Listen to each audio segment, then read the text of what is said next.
Joanne, si Madcap daw ang nagsabi noon na pinatunayan ni Madcap sa kanya na si Behemoth ay si Ian Pascual. Ano sabi ko? O sige, hanggang dito lang yan sa loob ng GC.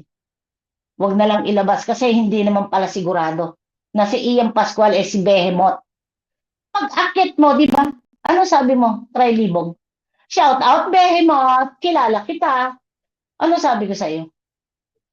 Putang ina. Sinabi ko nang hiwag nang sabihin sa labas eh. Inilabas mo agad. Ano sagot mo? Sorry po, tao lang po. Oh, yan, kakasamahan sa grupo, isang matandang ulyanin. Ha? Ang alam lang din, magmura, kababuyan, kalibugan. Ha? Lumalabang ka? Nakikilevel ka sa mga bata-bata? Nakikiride on ka? Ha? Putang ina mo. Huwag mo akong ginagalit po, kinang ina mong matanda ka. Laylay na mga balat mo, putang ina mo. Ipahila mo na yung mga balat mo. Ang ina mo. Totoo naman yung sinasabi ko. Ako, hindi ako maglalabas, hindi ako mag-iimbento ng mga salita hanggat hindi ko naririnig mismo sa tainga ko. Ayoko sumausaw pag hindi ko narinig mismo sa taong nagsasalita.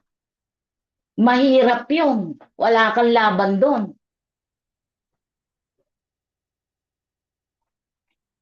Ikaw ang chismosa. Napakadami. Noong nandoon si David sa taas, nasaan ba si Ian Pascual? Ay, nandyan lang yan, nakadami. Sipin mo. Ano sabi ni David? Eh, ba't nagdadami pa? Oh.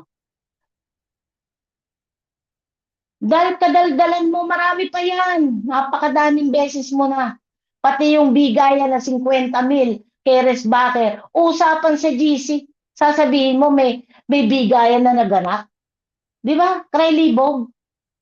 Lahat ng pinag-uusapan sa GC, ikaw ang naglalabas sa labas.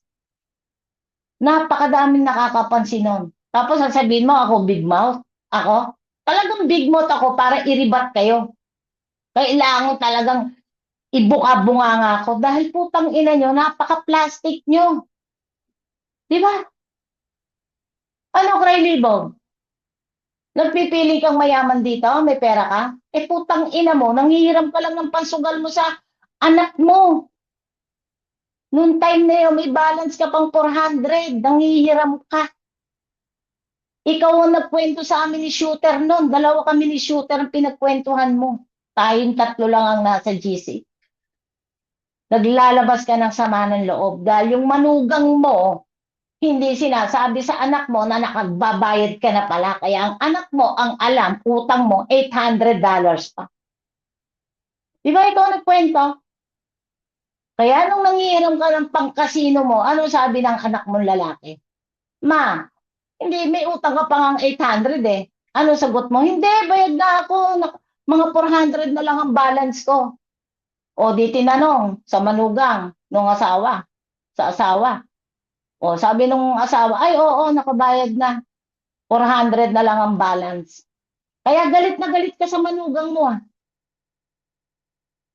Dahil hindi sinasabi yung bayad ka na sa anak mo.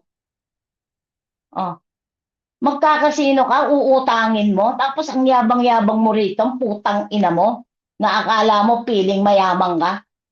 Utang ina mo,